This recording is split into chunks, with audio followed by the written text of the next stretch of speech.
Classwork буюу хичээлийн ажил хэсэг бол таны онлайн анги тахимын зүрхэн юм. Энэ хэсгийг хэрхэн зөв удирдахаас сургалтын чанар шууд шалтгаалдаг.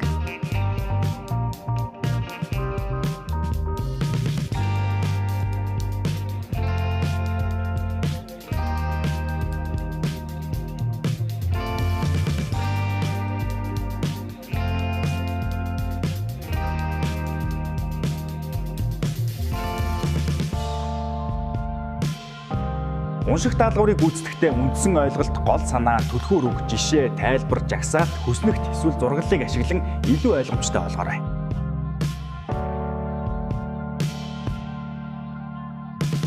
Нэмэлт видеоны жишээ кодыг үзэж, тайлбарыг сонсоод алхам бүрийг дуурайж ашиглан бодлого шийдээрэй. Мөн түүнээс санаа авч өөрөө шинээр үүсгэж туршаарай.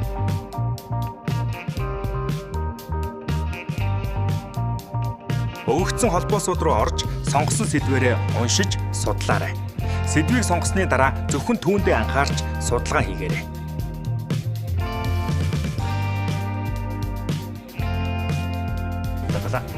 Гэрийн даалгаврын бодлогыг анхааралтай уншиж, юу болох, ямар нөхцөл байгааг тооцоолж, дэвтэртээ бичээрэй.